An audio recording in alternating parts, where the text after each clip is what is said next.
Nitrogen का परीक्षण। बच्चों नाइट्रोजन का परीक्षण करने के लिए सोडियम निष्कर्ष लेंगे। कितना लेंगे बच्चों? 1 ml लिया हमने सोडियम निष्कर्ष। सोडियम निष्कर्ष की 1 ml मात्रा टेस्ट ट्यूब में ली, परख नली में लेते हैं और इसमें ताजा या ताजे फेरस सल्फेट जो तुरंत बनाया गया हो, ताजे फेरस सल्फेट की 2 या 3 बूंदें इसमें डालते हैं। बच्चों कितनी बूंदें डालते हैं? 2 या 3 बूंदें इसमें डालते हैं। और इसके बाद करते क्या है? इसको गर्म करते हैं। पहली बात गर्म करते हैं,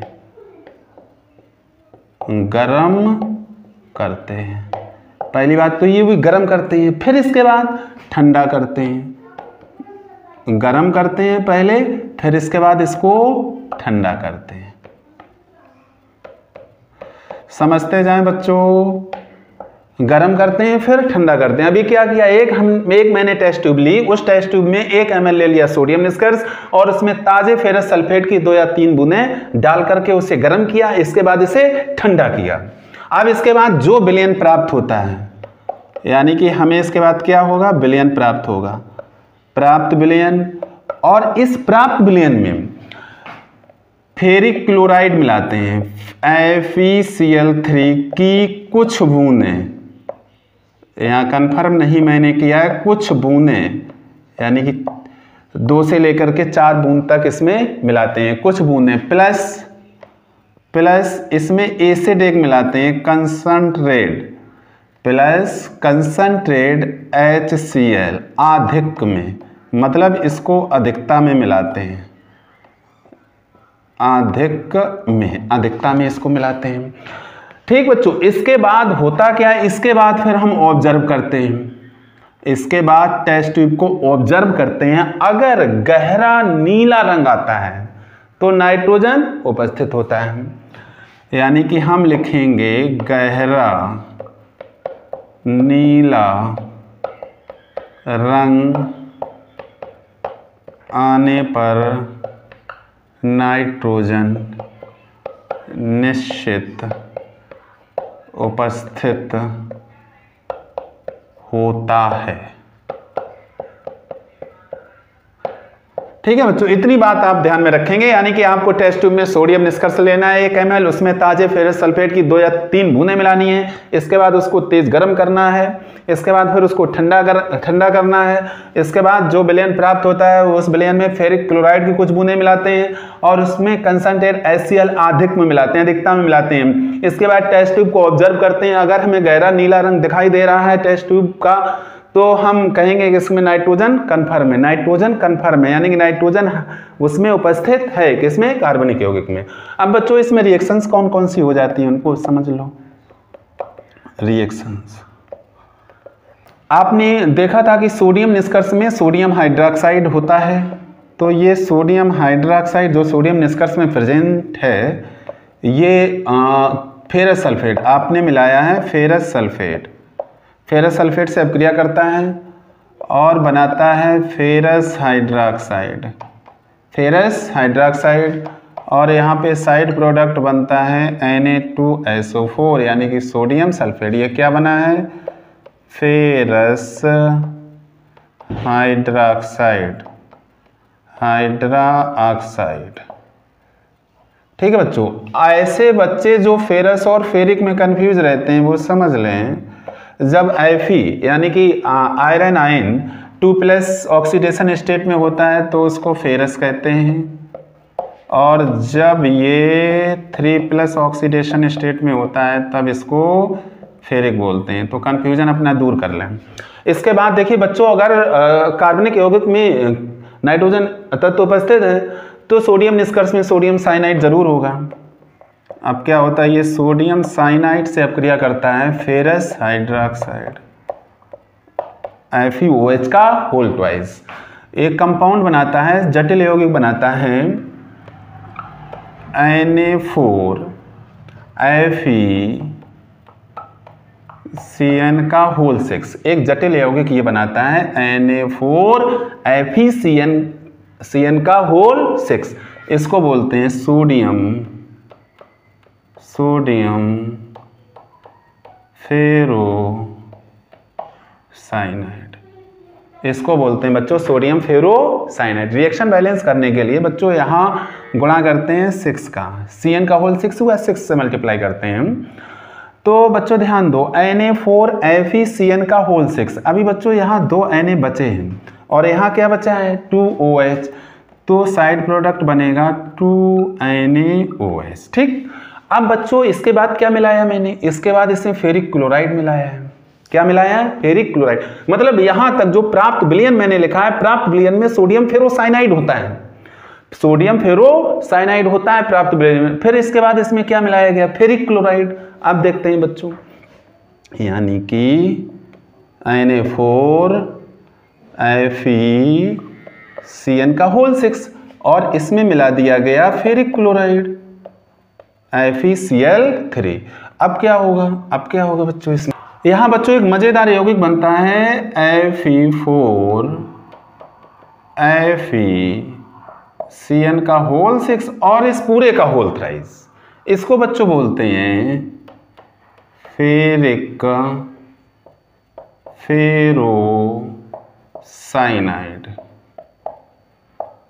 फेरिक फेरोसाइनाइड। बच्चों यही लास्ट प्रोडक्ट होता है यहाँ पर और ये गहरे नीले रंग का होता है, इसका रंग होता है गहरा नीला, गहरा नीला। अब बच्चों यहाँ रिएक्शन जब बैलेंस करते हैं तो देखिए Fe4 मैंने किया है और FeCN का होल 6 तो उसमें है ही, इट मीन्स यहाँ 4 से मल्टीप्लाई करेंगे। 4 से जब मल्टीप्लाई करोगे तो Cl हो जाएगा, 4 3 जा 12 हो जाएंगे, 12 हो जाएंगे। और यहाँ देखो इस पूरे में 3 से भी मल्टीप्लाई हुआ है वहाँ, तो इस पूरे में हम 3 से मल्टीप्लाई भी करेंगे। किससे मल्टीप्लाई करेंगे? 3 से। तो ऐसा करने पे सोडियम यहाँ 12 हो गए, क्लोरीन भी 12 हो गए। इट मीन्स यहाँ साइड प्रोडक्ट हमारा आ रहा है 12 NaCl। तो बच्चों ये रिएक्शंस इस पूरी प्रोसेस में होती हैं, अकर होती हैं, घटती हैं। तो इन रिएक्शंस को बच्चों नोट कर लें और ये पूरा प्रोसेस जो होता है इसमें ये मैंने समराइज कर दिया है। आप इसको इसी फॉर्म में नोट करो और इसी फॉर्म में तैयार करिएगा, एग्जाम में भी आपको इसी फॉर्म में लिखना है। ठीक है बच्चों, स्क्रीनशॉट ले लो इसका। बच्चों यहाँ एक इंपॉर्टेंट फैक्ट छूट रहा है, यहाँ लिखा है ताजे फेरस सल्फेट की 2 या 3 बूंदें, ताजे फेरस सल्फेट की 2 या 3 बूंदें। तो बच्चों ताजे फेरस सल्फेट का यहाँ प्रयोग इसलिए किया जाता है क्योंकि फेरस सल्फेट रखे जाने पर कुछ समय बाद फेरिक सल्फेट में बदल जाता है। किसमें बदल जाता है? Fe2SO4 का होल थ्राइस। तो इसलिए ताजा फेरस सल्फेट जो तुरंत तैयार किया गया है उसी का यूज किया जाता है। तो इस पॉइंट को मेंशन कर लेंगे अपनी कॉपी में। अब अगले टेस्ट पर आते हैं, अगले टेस्ट पर आते हैं और नाइट्रोजन के बाद सल्फर का टेस्ट देखते हैं, सल्फर का परीक्षण कैसे करते हैं। सल्फर का परीक्षण,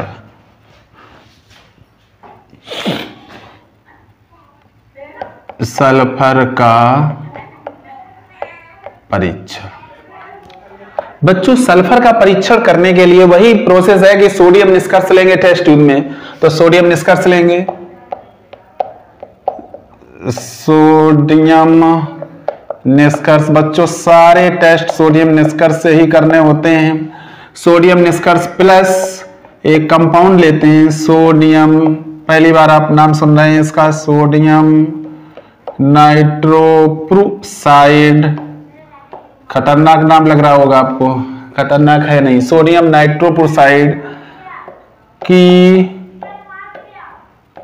कुछ बूंदें, मतलब यहां पर सोडियम नाइट्रोप्रोसाइड की कुछ बूंदें हम मिलाते हैं, किसमें? सोडियम निष्कर्ष में। तो अगर यहां पर, अब अगर यहां पर गहरा बैंगनी रंग आता है, गहरा बैंगनी रंग आने पर, अगर बच्चों यहां गहरा बैंगनी रंग आ जाए, कब? जब सोडियम निष्कर्ष में आप सोडियम नाइट्रोप्रोसाइड की कुछ बूंदें मिलाएं, तो सल्फर की उपस्थिति निश्चित, सल्फर की उपस्थिति निश्चित। अगर ऐसा होता है तो सल्फर की उपस्थिति निश्चित होती है। अब बच्चों इसकी रिएक्शन देखते हैं, अपक्रिया देखते हैं, इसकी रिएक्शन क्या है। बच्चों अगर सल्फर है वहां पर तो सल्फर किस फॉर्म में होगा, सोडियम सल्फाइड के फॉर्म में, सोडियम नाइट्रोप्रोसाइड Na2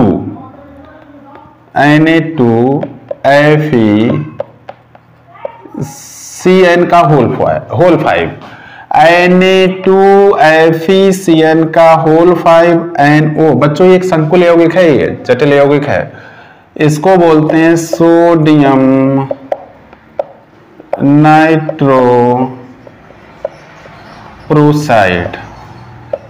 अब जब सोडियम सल्फाइड सोडियम नाइट्रोप्रोसाइड से अपक्रिया करता है तो बनता क्या है बच्चों, बनता है एक जटिल यौगिक Na4FeCN का होल 5 NOS। इसका बच्चों नाम है सोडियम थायो नाइट्रोप्रोसाइड। थायो और लग जाएगा इसमें बच्चों, सोडियम थायो नाइट्रोप्रोसाइड। ये गहरे बैंगनी रंग का होता है, गहरा बैंगनी रंग, गहरे बैंगनी रंग का होता है। अब बच्चों इसके बाद नाइट्रोजन व सल्फर का एक संयुक्त परीक्षण होता है, कंबाइंड टेस्ट होता है, उसको देखो। नाइट्रोजन व सल्फर का संयुक्त परीक्षण, एक संयुक्त परीक्षण होता है, इसको भी टेस्ट, इसको भी देख लीजिए। देखिए इसमें बच्चों क्या करते हैं, सोडियम निष्कर्ष, वही प्रोसेस, सोडियम निष्कर्ष लेंगे टेस्ट ट्यूब में 1 या 2 ml, प्लस इसमें मिलाते हैं फेरिक क्लोराइड FeCl3 और ये एक्वस जली विलयन इसका मिलाते हैं। अब अगर यहां पर रक्त जैसा लाल रंग आ जाए, क्या आ जाए, रक्त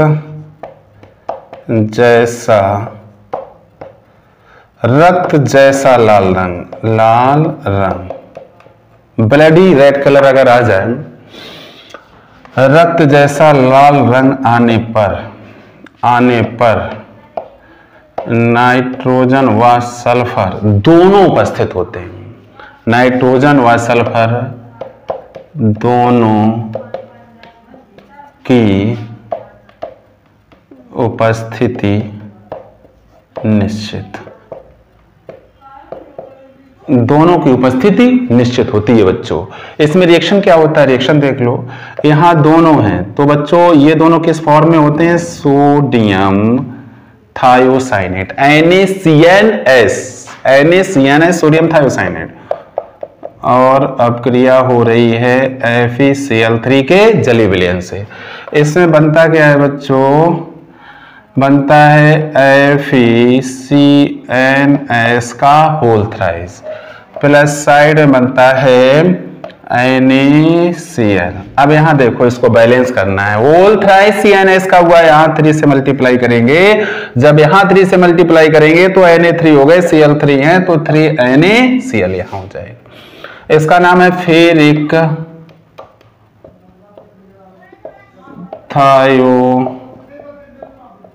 फेरिक थायोसाइनेट, रक्त जैसा लाल रंग। तो बच्चों ये टेस्ट है नाइट्रोजन और सल्फर के संयुक्त परीक्षण के लिए, कि अगर ये टेस्ट आ रहा है तो इसका मतलब दिए गए कार्बनिक यौगिक में नाइट्रोजन भी होगा और सल्फर भी होगा। ये सल्फर का इंडिविजुअल टेस्ट है, सभी की मैंने रिएक्शन राइट डाउन कर रखी हैं, इनको आप अपनी कॉपी में नोट कर लो, स्क्रीनशॉट ले लो, इसका बाद में लिख लेना, ले लीजिए स्क्रीनशॉट।